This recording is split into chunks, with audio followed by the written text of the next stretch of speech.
반갑습니다. 당신과 이야기를 공유하고 싶은 기읽기라고 합니다. 우리들의 소중한 감정이 담긴 이야기를 공유하며 힐링하는 공간입니다.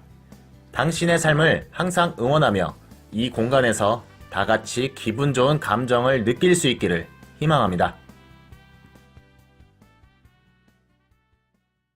두 번째 이야기.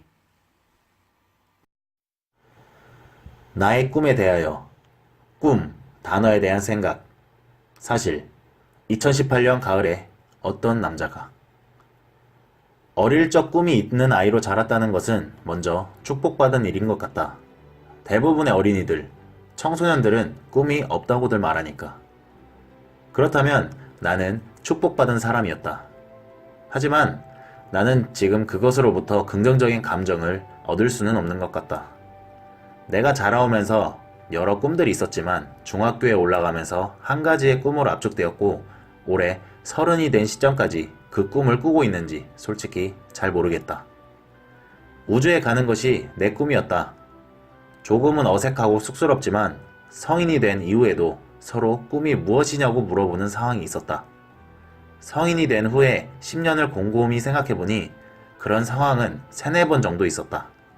그리고 스스로 묻고 생각하는 경우는 그것보다 훨씬 많았다. 하지만 내가 나이를 먹고 현실에 녹아드는 시간이 늘어날수록 내 꿈에 대해서 부끄럽다는 마음을 갖게 되었다. 내 스스로가 다른 이들에게 말할 때 부끄러워 말하기 어렵다는 것을 느꼈고 내 스스로 묻고 답하는 과정에도 비슷한 감정이 느껴졌다. 그렇다. 나는 내 꿈을 이루기 위해 많이 부족하고 말하는 것조차 불편함을 느끼는 자신에게 실망감을 갖게 되었다. 우리는 철들었다. 어른 되었구나. 라고 이야기를 종종 듣거나 하게 되는데 이것은 현실적으로 생각하고 느끼는 사람이 되었다는 것과 비슷한 것으로 나는 생각한다. 대부분의 사람들은 꿈에 대해서 진지하게 생각하거나 행동하지 않는다고 나는 생각한다. 나는 아직 내 꿈에 대해서 생각한다. 아직 이런저런 생각을 하는 것 보니 나는 아직 꿈을 포기하지 않은 모양이다. 하지만 내 현실을 누구보다 잘 아는 만큼 꿈을 이루기 위한 다른 방법을 찾고 있고 찾고 싶은 마음이다. 어떻게 보면 비겁하게 보일 수도 있고 아직 현실과 타협하지 않은 사람으로 보일 수 있다고 생각한다.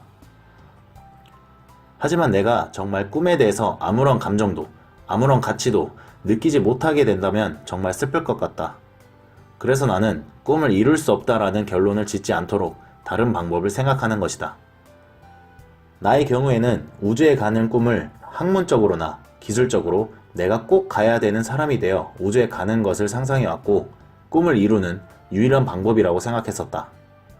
하지만 그것은 이미 불가능하다는 것을 확신한다. 때문에 돈을 많이 벌어서 관광으로라도 우주에 가는 것을 꿈꾼다. 물론 돈을 많이 벌어서 우주에 간다는 것 또한 불가능에 가깝지만 확률이 없지는 않은 것이니까 나는 위안을 삼는다. 사실 나는 최근부터 내 생각을 바꾸려고 노력 중이다. 꿈이라는 목표지향적인 생각은 결국 본인 스스로를 움직이게 하고 그 과정에서 좀 더 가치 있는 삶을 살게 된다고 생각한다. 목표 있는 삶, 그리고 목표를 위해 가치 있는 삶을 살기 위해 노력하는 과정에서 행복감도 얻을 수 있겠지 싶다. 그래서 꿈을 가져야 하는 것은 옳고 꿈을 가진 사람은 행복한 사람이 될 가능성이 크다고 생각한다. 근데 역시 꿈을 갖는 것도 꿈을 향해 나아가는 것도 무척 어려운 건 사실인 것 같다.